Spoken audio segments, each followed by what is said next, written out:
I recognize our ranking member, Senator Wyden, for his remarks. Thank you very much, Mr. Chairman. I'll have a brief statement, and then several of my colleagues on our side are also going to make brief statements. This morning, we're going to vote on Robert Kennedy's nomination to serve as our nation's chief health care officer.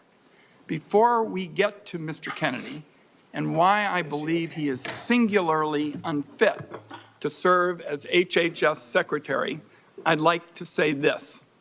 The last several days we've witnessed an authoritarian takeover of our federal government by Elon Musk and Donald Trump. They have set their sights on a full purge of anyone in government that doesn't bend the knee and follow their orders.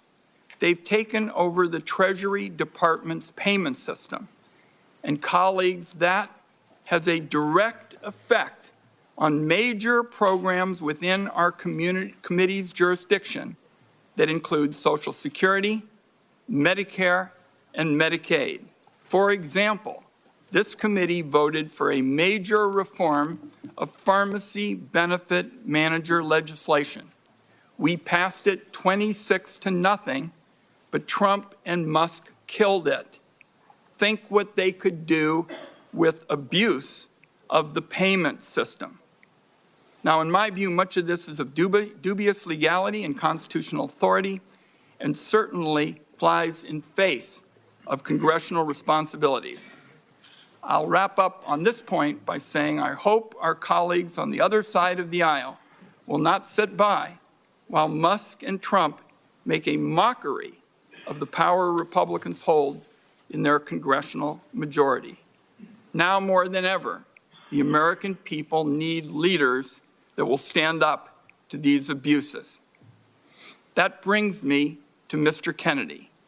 A recent analysis showed that Mr. Kennedy has made 114 separate appearances in just the last 4 years where he has espoused anti-vaccine views or spread information about the efficacy of vaccines, misinformation specifically.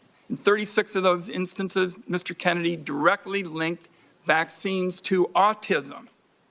Last week, Mr. Kennedy was given ample authority on a bipartisan basis to recant his decades-long career peddling anti-vaccine conspiracies. Instead, he spent his time with us dodging and weaving and gave no indication that if confirmed as HHS Secretary, he would stand by the long-settled science surrounding routine vaccinations. Just take the Samoa measles outbreak as an example. Mr. Kennedy told me, and I quote, "We don't know what was killing them," speaking about the 83 measles deaths during an outbreak of the disease in 2019. Just yesterday, colleagues, the Director General of Health from Samoa called this claim a total fabrication. Peddling these conspiracy theories as the nation's chief health officer is going to be deadly for kids across the country. On abortion, Mr. Kennedy's answers once again raised still more questions. He refused to tell us whether he would blindly follow a directive from Donald Trump to break the law and end access to mifepristone.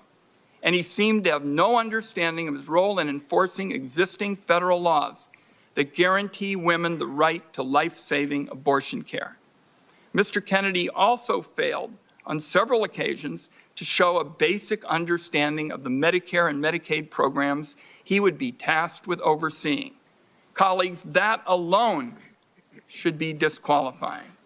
Mr. Kennedy has given us no reason to believe he'll be anything other than a rubber stamp for plans to gut Medicaid and rip health care away from the American people, and be a yes man if ordered by Musk or Trump to take an illegal action.